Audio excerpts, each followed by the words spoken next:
Apple has just refreshed the 13-inch MacBook Pro with a new updated 13-inch MacBook Pro. So sadly, right off the bat, that means there is going to be no 14-inch MacBook Pro this year. I don't know if there ever will be one. It was quite strongly rumoured that this was going to be the refresh. It was effectively going to get the treatment that the previous generation 15-inch MacBook Pro got when it got replaced with the 16-inch version. Make the screen a bit bigger but keep the overall body size, but clearly that is not going to be happening with the smaller MacBook Pro, which is a bit of a shame, but oh well. Let's see what Apple has done to improve this generation. First of all, provided you go for the two higher tiered options, not the two entry-level options, there is now a 10th generation Intel i5 processor, which can be upgraded to an i7 if you want. The keyboard has also been replaced. Now I think that is the last of the butterfly keyboard computers gone, because it's now using Apple's new Magic Keyboard, which the new refreshed MacBook Air and the 16-inch MacBook Pro both use. This sounds like a pretty good improvement, as whilst I haven't actually used the new Magic Keyboard,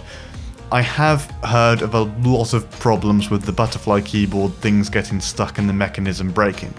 I've never known of anyone who that's actually happened to, but enough stories about that have been going around online that I can well believe it was a problem. So, the Magic Keyboard is a nice upgrade. And the thing is, that's kind of it really. There aren't any other changes to the MacBook Pro, apart from some interesting new upgrades. You can now have up to 32GB of RAM.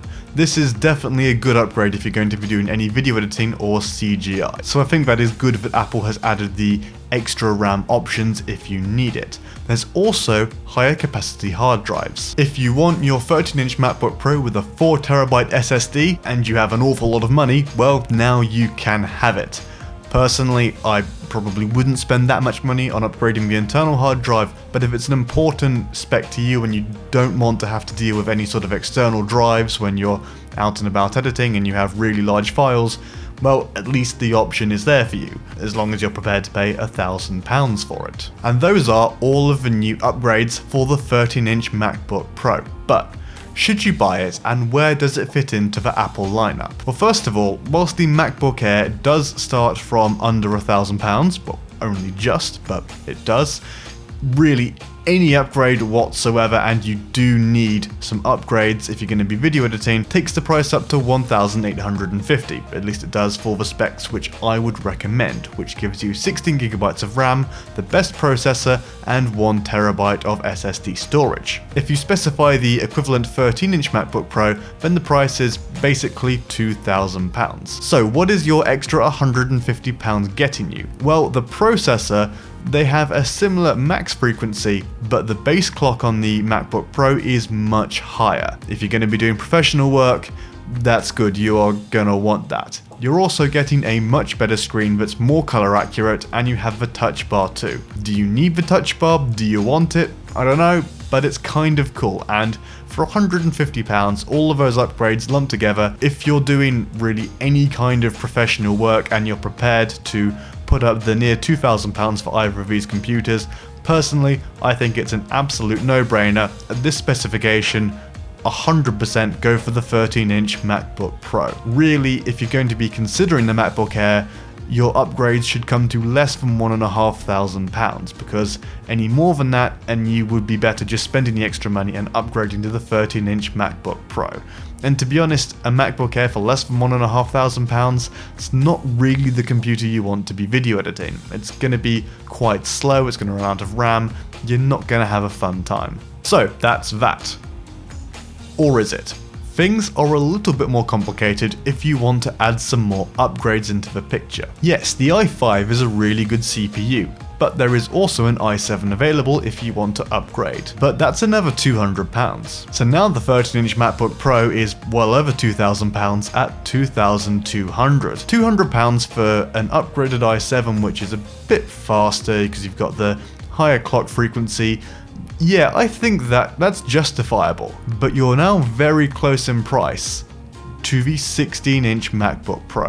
Admittedly, this is the base 16-inch MacBook Pro, the only thing I've upgraded is the hard drive, but there is a £400 price difference. I know £400 is quite a bit of money, but Just look at the difference in specs. The 13-inch MacBook Pro has a 4-core i7. The 16-inch has a 6-core i7. And not only that, but the clock speed is much higher too. You're going up to a turbo boost frequency of 4.5 GHz. Obviously, of course, you're getting a bigger screen too, which is very nice if you don't want to be peering at small icons and things when you're doing video editing or anything else. But here's the main difference as far as I can tell. Graphics. The 13-inch MacBook Pro only has the Intel Iris Plus graphics. It doesn't matter what options you use, you can't get a dedicated GPU. But if you look at this 16-inch MacBook Pro, you're getting a discrete AMD graphics card. It even has 4GB of RAM. I mean, that's not an industry-leading spec for a graphics card or anything, but compared to internal graphics, that's going to be a pretty big difference in performance. So if you are going to be doing a lot of work on your laptop and you are considering a virtually fully spec'd out 13-inch MacBook Pro, honestly, I would be tempted to go for the 16-inch MacBook Pro instead.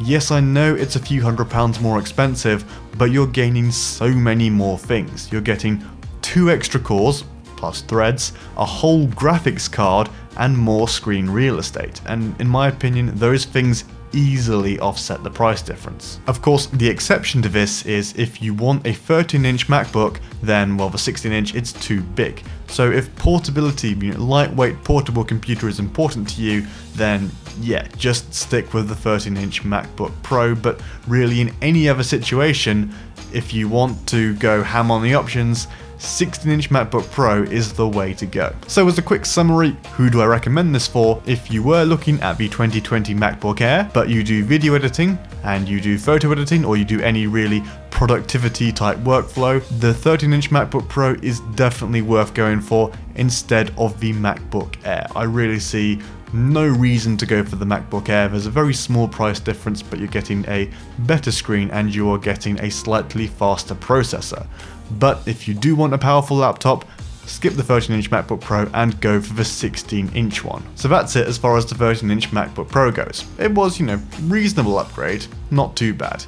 Could have been worse, but overall, better value for money, perhaps a bit more competitive with the MacBook Air. But actually, the thing that I'm more interested in is the new generation iPad Pro. There's now this Magic Case, which gives you a keyboard and a trackpad. Now, I know a few people who have seen the iPad and they have immediately dismissed it as any kind of a professional device because it lacks mouse support. I quite like the touchscreen on the iPad, but I do understand if you're used to a more traditional method of interacting with a computer, you kind of do want a mouse. Now, of course, it's still just an iPad. I don't like saying just an iPad because I don't think that does it justice to the amount of things it's now capable of. But if you want to do heavy video editing in something like DaVinci Resolve or Final Cut Pro, well, that's not going to work. Or at least it's not just yet. The iPad is getting more and more powerful, and I do believe what they say when they say it's more powerful than the majority of PC laptops. I don't know what it would take to start bringing proper feature-rich programs onto the iPad, basically DaVinci Resolve for iPad OS. I don't know how hard that's going to be, but I reckon in a few years the iPad will be really close to being as capable as a laptop, possibly even better because it's more efficient with its ARM processors and Apple is able to control more of the hardware and have tighter integration with the operating system. I wouldn't buy one right now for video editing, but I reckon you leave it a few more generations and we could see something interesting happen there. But for now, if you do want to do lots of video editing or really a whole lot of productivity stuff, yeah, I guess you are going to need a laptop. I hope you found this video useful. If you did, please consider leaving a like and subscribing so as not to miss any new videos. See you later.